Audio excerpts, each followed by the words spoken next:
syariat, tarekat, hakikat, dan makrifat. Jadi banyak yang pertama bertanya pada saya, mohon bang dijelaskan gimana sih itu. Saya itu yang mereka-reka supaya gampang diketahui ya, apa itu. Jadi syariat ini ibaratnya adalah kendaraan kita. Taruhlah misalnya ini kuda, kita naik kuda lah berjalan dengan syariat ini. Sehingga kuda ini banyak, bermacam-macam kuda, bermacam-macam kendaraan yang ditumpangi orang-orang. Sehingga kuda-kuda ini berbeda-beda, tapi semuanya adalah kendaraan. Dan jangan coba menyalahkan satu dengan yang lain, di mana kenyataannya adalah demikian. Sehingga di dalam syariat ini sering kita bertikai-tikai, sering kita mengartikan yang berbeda-beda, dan ini adalah kelihatannya lazim. Tapi orang yang dilihat adalah kendaraannya ini, kudanya ini, yang dilihat orang dengan mata, wah kudanya bagus. Artinya kalau kita sholat pada sholat ini, kalau pas sholat, jadi itu kendaraan kita. Kemudian di dalam syahadat ini bermacam lengkap sekali hukum-hukumnya, penjelasannya, tafsirnya.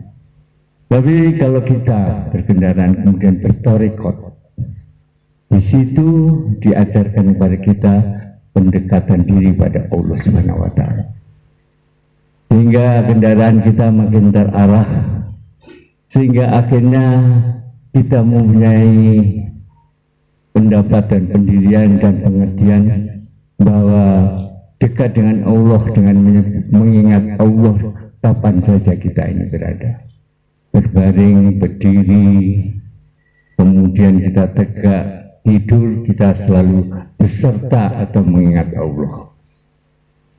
Sehingga kembali kepada kendaraan tadi, kuda tadi, apabila kita tidak bertorikot, kita tidak mengingat Allah atau beserta Allah, itu nafsu yang akan datang.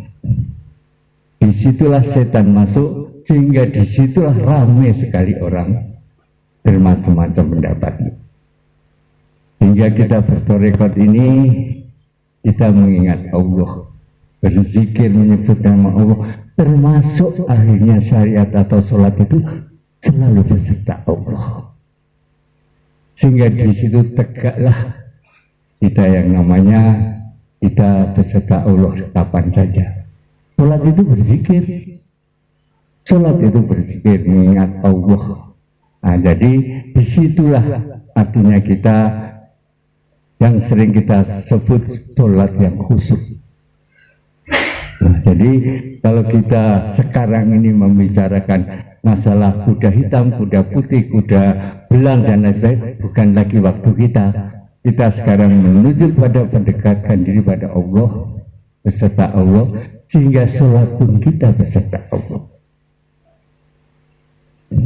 Jadi itu timbul sholat yang khusyuk. Kita bertorekat masuk lagi ke dalam sampai kita kepada hakikat. Kalau sudah sampai hakikat, tidak bisa diuraikan dengan kata-kata. Sangat sulit diuraikan dengan kata-kata. Tapi ada orang atau manusia yang memaksa dirinya untuk menanyakan apa toh ini maknanya. Ini hanya bisa ditanyakan pada orang yang benar-benar paham masalah ini. Jadi sebagai contoh lah ini, sebagai contoh. Oh ya itu Imam Mahdi, itu sudah hakikat itu. Sudah nggak bisa dibicarakan di umum. Nah jadi kita tahu ya syariat. Oh di situ ya kendaraan. Kita mengingat Allah, belajar mengingat. Kendaraan kita pun jadi lebih indah karena selalu beserta Allah. Termasuk akan kita sholat beserta Allah. Itulah kita belajar tarekat ini. Ya kalau kita sudah belajar tarekat, memasalahkan syariat yang bertiga-tiga ini, kita sudah kemudian lalu masuk lagi ke tarekat.